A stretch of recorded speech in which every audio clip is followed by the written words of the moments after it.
आपल्या सगळ्यांना कल्पना आहे की काल आणि कालच्या अगोदर गेली 2-3 महिने मराठा समाजाला ओबीसीतून आरक्षण मिळालं पाहिजे त्यासाठी सतत मागणी करण्यात आल्या आणि आंदोलनं उभी राहिली, मोर्चे निघाले मराठा समाजाच्या वतीनं. मराठा समाजाला वेगळं आरक्षण देण्यासाठी आमचा कुणाचाही विरोध नव्हता, परंतु आमच्या भटक्या विमुक्त ओबीसी बांधवांच्या लेकराचा जो घास आज त्यांचा काढून घेतला जातोय त्याच्याबद्दल आम्हाला सगळ्यांना एक दुःख आहे, संताप सुद्धा आहे. कारण अजून जे 27% आरक्षण आम्हाला जाहीर झालं ते अजून पूर्ण आम्हाला मिळालं सुद्धा नाही. 9.5% आरक्षण महाराष्ट्र सरकारमध्ये आहे. वेगवेगळ्या सभांमध्ये सुद्धा मी दाखवून दिलं की अनेक ठिकाणी मराठा समाज हा मोठ्या संख्येनं जे आहे त्यांना नोकऱ्या मिळालेल्या आहेत. EWS म्हणून 10% जी योजना भारत सरकारने आखली त्याच्यामध्ये सुद्धा 85% जागा मराठा समाजाला दिलेल्या आहेत. ओपनमधून सुद्धा मराठा समाज पुढे गेलेला आहे. पुढच्या 40% सुद्धा ते आहे. आणि मराठा समाजातील जे मुळातच कुणबी सर्टिफिकेट ज्यांच्याकडे आहे ते आणखी आहेतच. ज्यांच्याकडे मुळातच कुणबी सर्टिफिकेट आहेत, प्रमाणपत्र आहेत, त्यांच्याबद्दल आमच्या मनामध्ये काही शंका असण्याचं काही कारण नाही, दुःख असण्याचं काही कारण नाही. आणि ज्यांना हे ओबीसीचं प्रमाणपत्र हवं असतं, मग ते शिक्षणासाठी असेल, तर नोकरीसाठी असेल, ते राजकारणासाठी असेल, त्या लोकांनी ते घेतलेलीच आहे. कोणी काही शांत बसलेलं नाही, त्याच्या अगोदरच सगळ्यांनी घेतलेलं आहे. तरी सुद्धा जे आहे की निजामशाहीमध्ये आमचे नावं आहेत तर त्याचा शोध घ्या म्हणून सुरुवात झाली. आम्ही सांगितलं घ्या शोध, आणि नंतर आपण पाहिलं की पण निजामशाहीतून ते सगळं आलं मराठवाड्यामध्ये सगळीकडे जा, मग सगळ्या महाराष्ट्रात घ्या, मग सगळ्या महाराष्ट्रातील मराठा समाजाला कुणबी प्रमाणपत्र द्या, मग मराठा समाजाला आरक्षण जे आहे ते ओबीसीतूनच द्या, अशा प्रकारचा जो आहे हट्ट करण्यात आला. आणि मग वेगवेगळ्या प्रसंगी वेगवेगळे GR काढण्यात आले, शासनाचे आदेश काढण्यात आले. आणि मग काल सुद्धा जो आहे हा सगळे सोयऱ्यांचा जो आहे हा सुद्धा आदेश काढण्यात आला. या सगळ्यातून झालं हे की एकीकडून आम्ही सगळं म्हणायचं की ओबीसीला धक्का लावणार नाही, आणि दुसरीकडून मात्र 54 लाख, 50 लाख, 57 लाख अशा काही नोंदी सापडल्या. आणि आता मग ते आणि त्यांचे जे सगळे सोयरे यांनी फक्त एक शपथपत्र लिहून दिलं की त्यांना प्रमाणपत्र द्या, आणि ते प्रमाणपत्र ताबडतोब द्या याची अंमलबजावणी करण्याकरता न्यायमूर्ती आणि इतर सगळा फौजफाटा निर्माण करण्यात आला, आणि त्याची जी आहे कार्यवाही सुरू झाली. ओबीसीला धक्का लावणार नाही. आणि दुसरीकडून ओबीसीचे वाटेकरी जे आहे मोठ्या प्रमाणामध्ये मराठा समाज घुसवण्याचं काम, बॅकडोर एंट्री जी मी पहिल्यांदा म्हटलं, त्या बॅकडोर एंट्रीचं काम जोरात झालं. आणि आज परिस्थिती अशी झाली की आमच्या ओबीसी लेकरांचे जे आहे तोंडचा घास पळवण्यात आलेला आहे. त्याचं दुःख जे आहे आम्हाला आहे. राज्यकर्ते आम्ही सगळे आहोत, आणि आमचं काम जे आहे राज्यातील प्रत्येक घटकाच्या अधिकाराचं रक्षण करणं. एकीकडे आम्ही सांगायचं की ओबीसीला धक्का लावणार नाही, त्याच वेळेला लाखो करोडो जे आहेत मराठा समाजाचे जे आहेत आमचे बांधव ते ओबीसी कुणबी प्रमाणपत्र घेऊन ओबीसीत सामील होणार. दुसरीकडे परत 3 जजेस सुप्रीम कोर्टात म्हणजे हायकोर्टचे वगैरे जे आहेत रिटायर्ड, त्यांची कमिटी जी आहे क्युरेटिव्ह पिटिशन दाखल केलेलं आहे त्याचा मागोवा घेणार. परत जो आयोग होता त्या आयोगातील जे मूळ सदस्य होते की जे बहुतेक सगळे ओबीसी समाजाचे होते, त्या सगळ्यांना जे आहे राजीनामा द्यावा लागला. का द्यावा लागला हे त्यांना आपण विचारू शकता. आणि तिथे असे लोक भरण्यात आले आणि हा अजेंडा देऊन की मराठा समाजाला आपल्याला ओबीसी मध्ये आरक्षण द्यायचं आहे, हा अजेंडा देण्यात आला. खरं म्हणजे ओबीसी आयोग आहे तो मराठा आयोग झाला. आणि त्याच्यामध्ये आता एक शुक्रे साहेब आहेत, त्यांना अध्यक्ष केलं. आता शुक्रे साहेब स्वतः मराठा समाजाचं उपोषण सोडायला तिकडे गेले होते, म्हणजे ते मराठा समाजाच्या बाजूने उभे होते. आणि इंदिरा साहनीच्या केसमध्ये जे आहे सुप्रीम कोर्टाचा असा निर्णय आहे की हे आयोग निर्माण करताना अगदी जे इम्पार्शियल असतील किंवा कुठल्याही जातीशी जवळीक नसणारी, आस्था नसलेली अशा प्रकारचे जे काही लोक असतील त्याची नेमणूक झाली पाहिजे. शुक्रे साहेब ते तिकडे ते उपोषण सोडायला गेले. एवढंच नाही तर मराठा समाजाला आरक्षण मिळावं म्हणून जी न्यायमूर्तींची कमिटी निर्माण झाली त्याच्यामध्ये सुद्धा शुक्रे आहेत.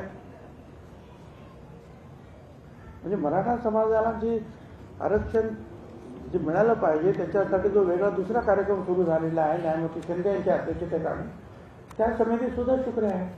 म्हणजे सरळ सरळ शुक्रे जे आहेत हे एका समाजाच्या बाजूने झुकलेले आहेत आणि ते त्या आयोगाचे प्रमुख आहेत. आणि त्यांचा एकमेव कार्यक्रम असा आहे की हा मराठा समाजाला आपल्याला आरक्षण द्यायचं आहे. म्हणजे एकीकडे कुणबी म्हणून घुसवायचं आहे, दुसरीकडे मराठा समाजाला आरक्षण देण्यासाठी जे आहे संपूर्ण ताफा कामाला लावायचा आहे, तिसरीकडे आणखी जे आहे क्रिएटिव्ह पिटिशनच्या माध्यमातून काम करायचं. हे असं सगळं चाललेलं. आमचं वेगळं आरक्षण द्यायचं असेल तर आमचं काही म्हणणं नव्हतं, आजही नाही. परंतु ते आरक्षण तर तुम्ही देणारच. आणि त्याचबरोबर जे आहे ओबीसीचे जे आहेत वाटेकरी मात्र जे आहेत ओबीसीपेक्षा डबल या कुणबी सर्टिफिकेट देऊन आपण टाकतो आहोत. तो आमचा जो अन्याय आहे ते आमचं खरं दुःख आहे. आणि म्हणून त्यासाठी जे आहे आज आम्ही सगळे या महाराष्ट्रातले अनेक शॉर्ट नोटीसने बोलवले होते, बरेचसे लोक आले.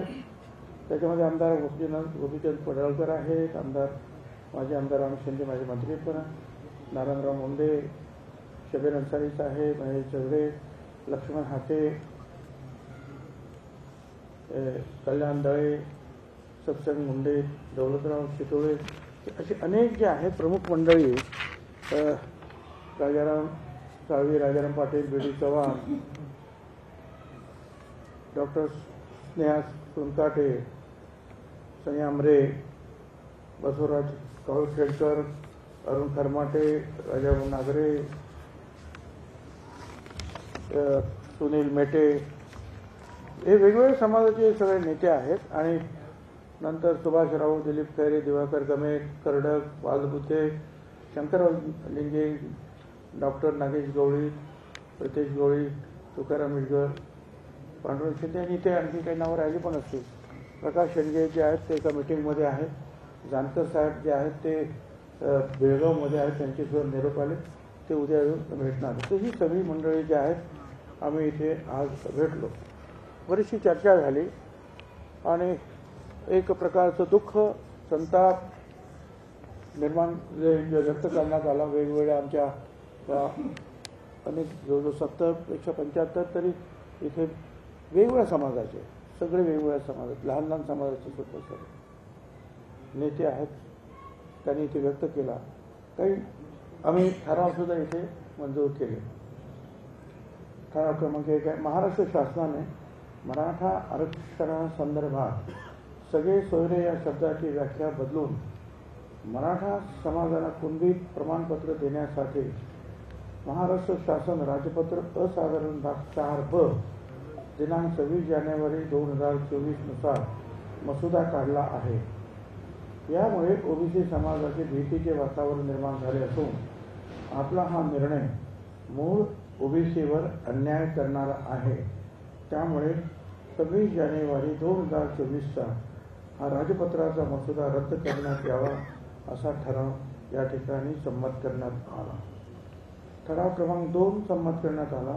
महाराष्ट्र सरकार नियुक्त न्यायमूर्ती संदीप शिंदे समिती ही असंविधानिक असून मागास वर्ग आयोग नसताना मराठा कुणबी मराठा जात नोंदीचा शोध घेऊन कोणत्याही मागास वर्ग आयोगाने राज्य किंवा राष्ट्रीय आयोग मराठा समाजाला मागास ठरविलेले नसताना त्या समितीच्या शिफारशीवरून प्रशासनाकडून मराठा कुणबी प्रमाणपत्राचे वितरण केले जात आहे.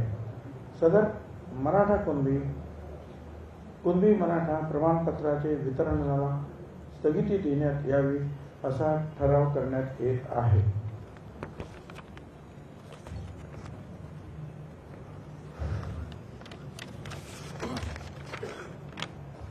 ठराव क्रमांक 3 आहे. भारतीय संविधानातील आर्टिकल 338 ब प्रमाणे उपरोक्त निकालाच्या आधारे संबंधित जाती घटकाबाबत आसक्ती नसलेले कॉन्फ्लिक्ट ऑफ इंटरेस्ट सदस्य नियुक्त करणे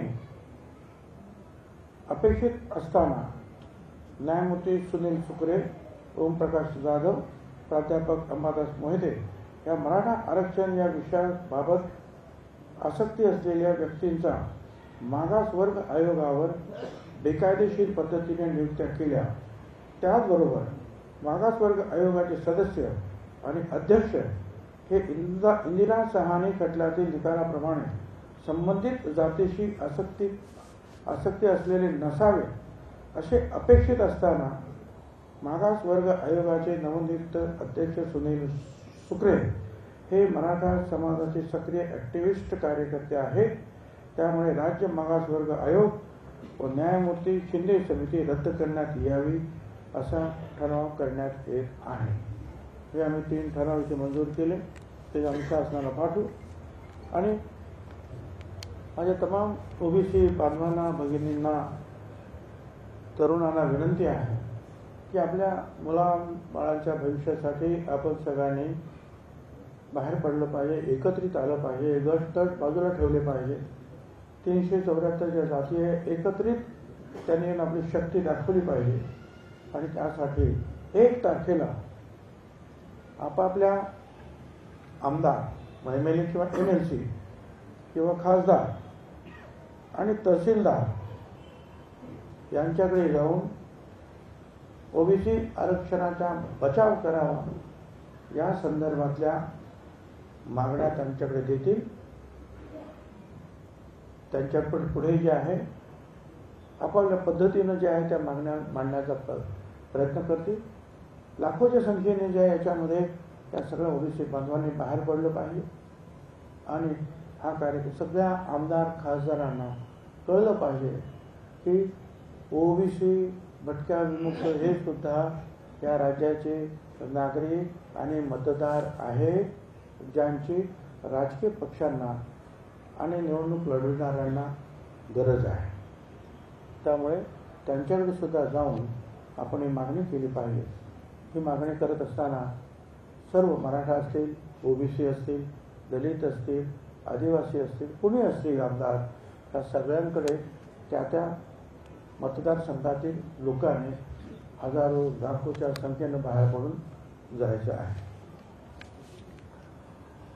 16 फेब्रुवारीपर्यंत हा जो सगळी सोयऱ्यांचा जो काही मसुदा पाठवलेला आहे त्याच्यावर लाखो हरकती जे आहेत या सगळ्यांच्या आमच्या वतीनं जे आहे आम्ही दाखल करणार आहोत.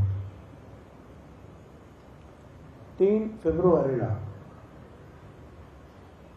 अहमदनगरला जे आहे पुन्हा एकदा ओबीसीचा प्रचंड एल्गार मेळावा आयोजित केलेला आहे. त्या मेळाव्याला सुद्धा सगळ्या आमच्या ओबीसी बांधवांनी हजर राहावं अशी मी विनंती करतो आहे. या ओबीसी समाजामध्ये, भटक्यामुक्त समाजामध्ये अनेक विचारवंत आहेत, अनेक लेखक आहेत, अनेक वकील आहेत, अनेक वक्ते आहेत. या सगळ्यांनी या आमच्या कामामध्ये, आमच्या या आंदोलनाला सहकार्य करावं. वकील असतील त्यांनी कोर्टामध्ये ज्या वेगवेगळ्या पद्धतीनं आपलं जे आहे ते पूर्णपणे शक्तीनं कोर्टात उभं राहून ओबीसीवरचा अन्याय कसा होतो हे कोर्टाला आपण पटवून दिलं पाहिजे आणि त्यासाठी ज्या केसेस करायच्या आहेत तिथे शेकडोच्या संख्येनं जे आहे त्या वकिलांनी सुद्धा आलं पाहिजे. कार्यकर्त्यांनी त्या वकिलांना संपर्क साधला पाहिजे. ज्यांना ज्यांना जे जे काही सहकार्य करता येईल त्या त्या पद्धतीनं जे आहे या आंदोलनाला सगळ्यांनी सहकार्य करायचं आहे. नंतर हा विचार सुरू आहे अजून त्याचं जे आहे फायनल जे आहेत तारखा किंवा इतर सगळ्या गोष्टी ज्या आहेत डिटेलिंग जे आहे आता आम्ही करतो आहे आणि ते म्हणजे महाराष्ट्र यात्रा ओबीसीची आपण काढतो ओबीसी एल्गारची महाराष्ट्र यात्रा त्याची सुरुवात अर्थातच मराठवाड्यातूनच होईल आणि त्याची तपशील जो आहे आता लवकरच जो आहे जाहीर करण्यात येईल आणि या राज्यामध्ये ओबीसी भटक्या विमुक्त समाज हा 54% आहे. पण त्याचबरोबर माझी विनंती जी शेड्यूल कास्ट आहे दलित जी शेड्यूल ट्राईब आहे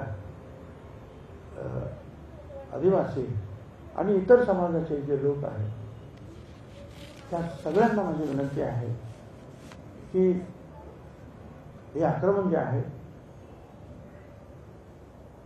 झुंडशाहीचं आक्रमण आहे ते आज ओबीसीवर होत आहे उद्या कुणावरही ते होऊ शकेल याचा प्रतिकार करण्यासाठी सगळ्यांनी एकत्र या आणि या आमच्या प्रतिकार आंदोलनाला जे आहे साथ द्या असे आम्ही सगळ्यांच्या वतीनं त्या ओबीसी बांधवांना भगिनी मातांना साथ घालतो आहोत विनंती करतो आहोत.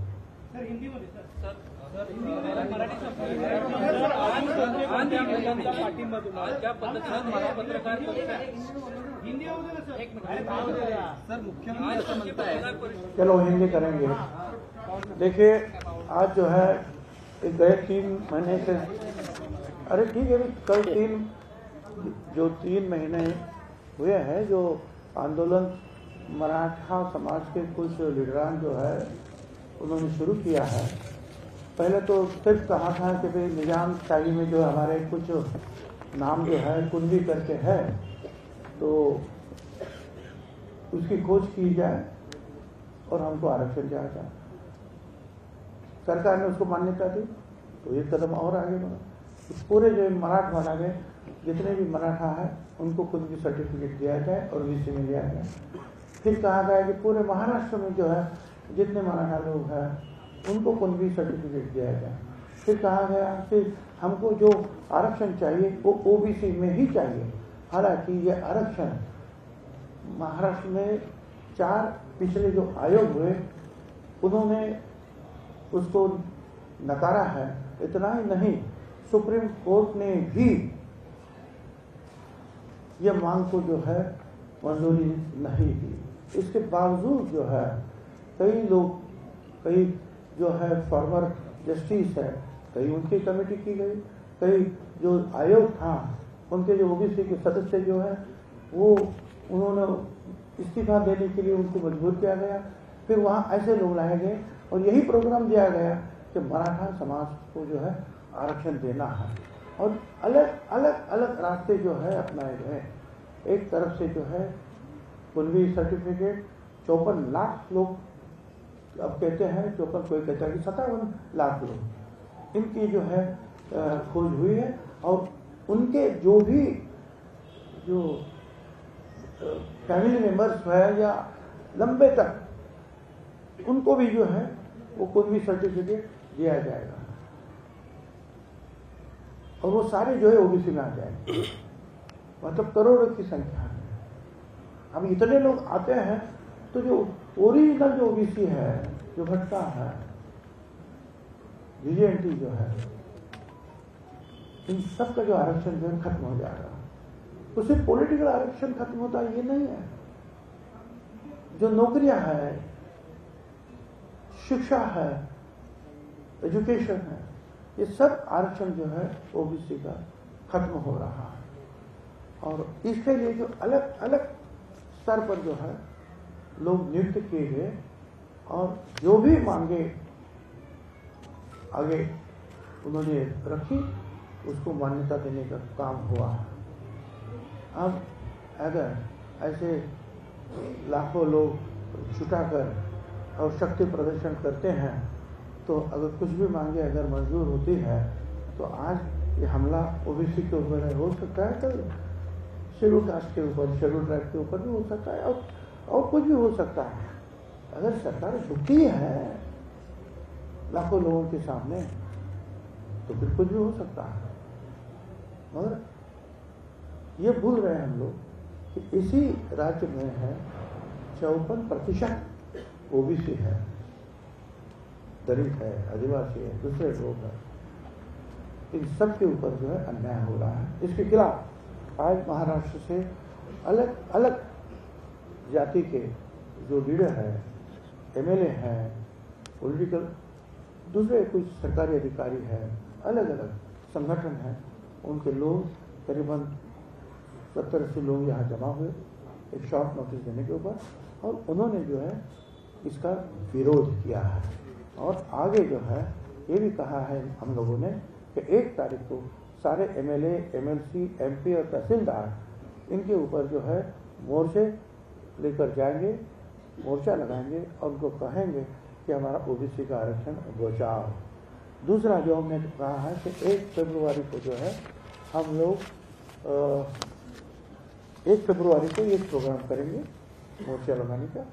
3 फरवरी को जो है अहमदनगर में जो है बड़ी रैली होगी, और तीसरा क्या था, यात्रा महाराष्ट्र, और 16 फरवरी तक जो कल का जो है ड्राफ्ट आया है, जो फैमिली के जो रिलेशंस में जितने हैं उन सबको जो है एक बस शपथ पत्र दिया है, उन्होंने दिया तो उनको ओबीसी का सर्टिफिकेट मिल जाएगा। बस एक शपथ पत्र दे दो कि हम है इसके जो है हम रिलेटिव लगते हैं। तो ये सब जो है इसके ऊपर जो है हम हरकत ले रहे हैं, ऑब्जेक्शन ले रहे हैं। लाखों लोग जो है हमारे ये ऑब्जेक्शन जो है दर्ज करेंगे गवर्नमेंट में, और फिर एक ओबीसी की यात्रा भी निकलेगी महाराष्ट्र के लिए, जिसकी शुरुआत जो है मराठवाड़ा से होगी। उसके बारे में जो डिटेल्स जो है वो उसके ऊपर विचार विमर्श हो रहा है।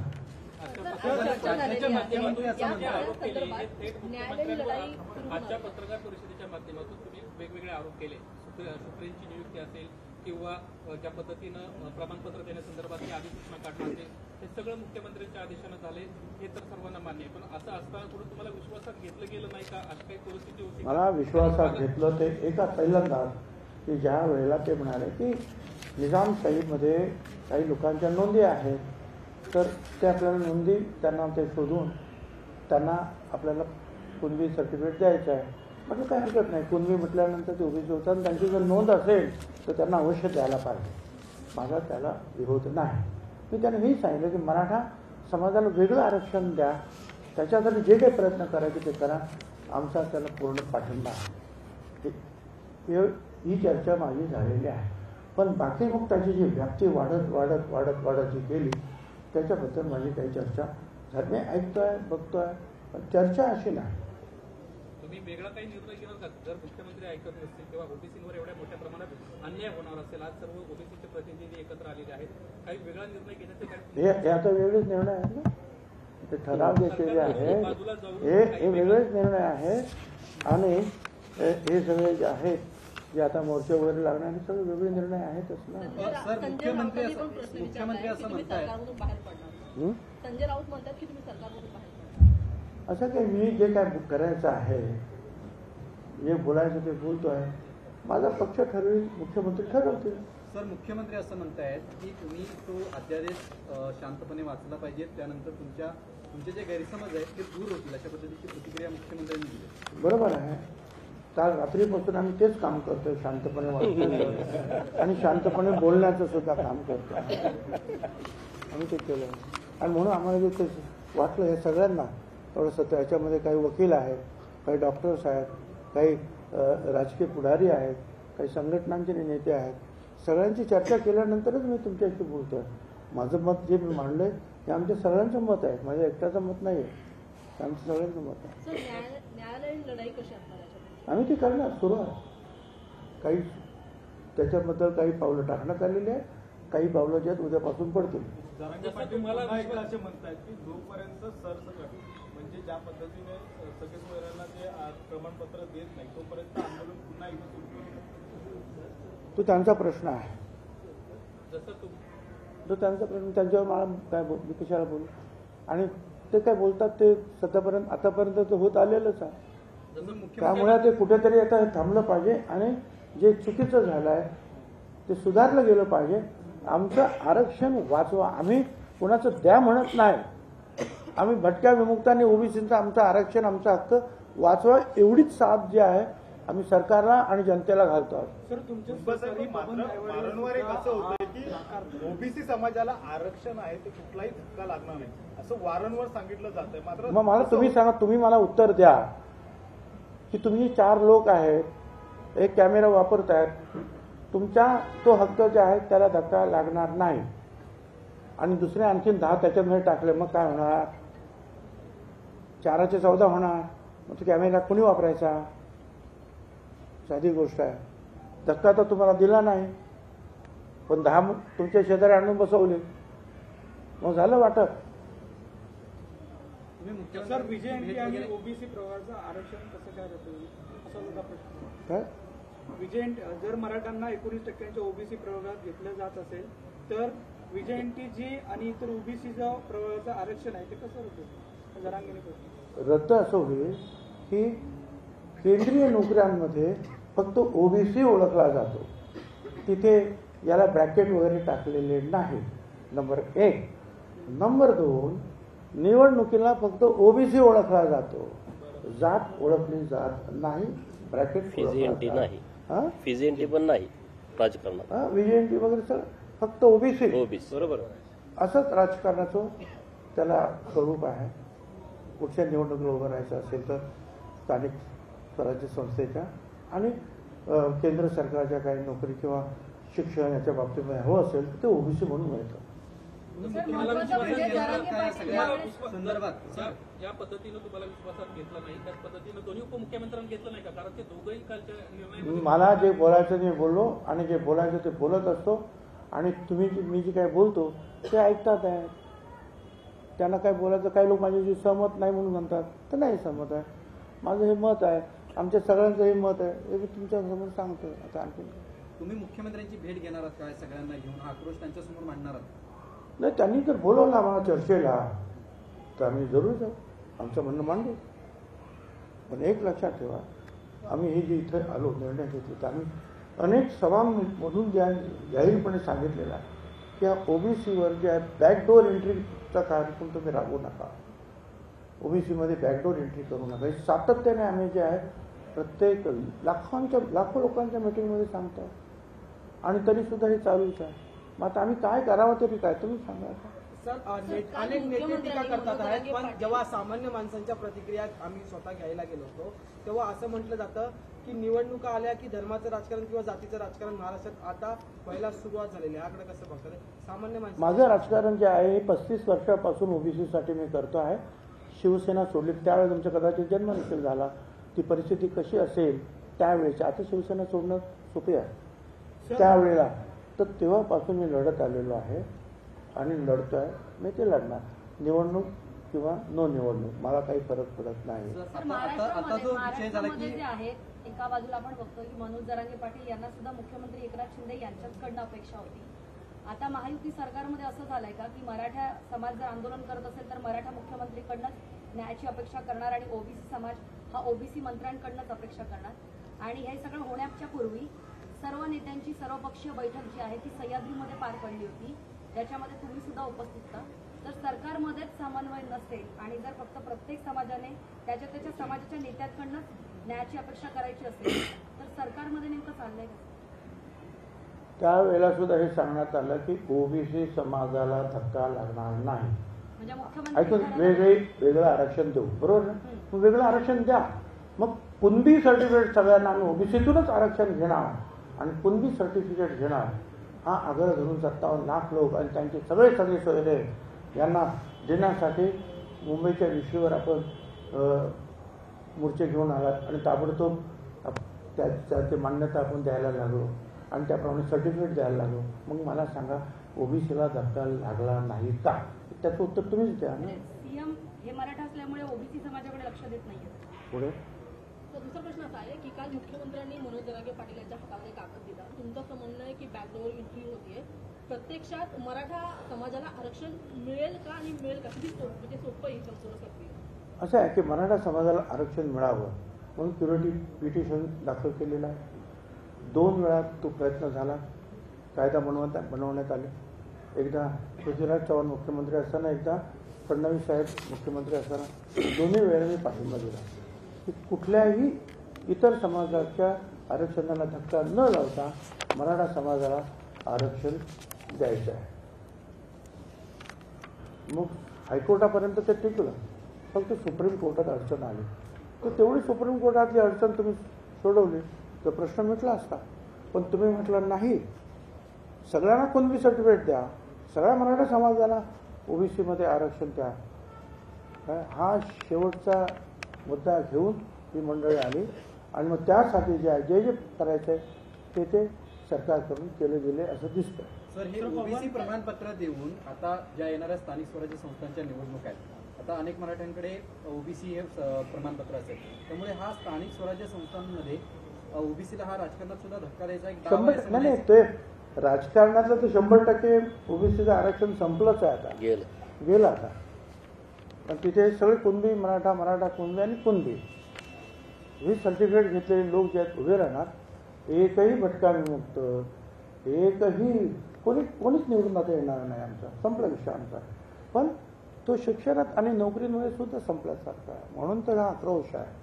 तुमची बैठक पार पडलेली आहे, मात्र पुढच्या बैठकीत आणि किंवा पुढच्या तुमच्या सगळ्या कारवाईमध्ये जे ओबीसीचे इतर नेते आहेत, विजय वडेट्टीवार असतील किंवा पंकजा मुंडे असतील, हे तुमच्यामध्ये सामील होतील का? असं आहे की आपण बोलतो आता ज्यांना तळमळ आहे त्यांनी सामील व्हावं. नाही सामील झालं, स्वतंत्रपणे जे आहे ओबीसीसाठी त्यांनी लढा सुरू केला तरी त्याचं स्वागत आहे. पण त्यांनी बोलावं अशी अपेक्षा आहे ओबीसीच्या बाजूने. एवढंच आमचं म्हणणं आहे. धन्यवाद सगळ्यांना. लोकशाही मराठी ऐका, पहा, जागरूक रहा.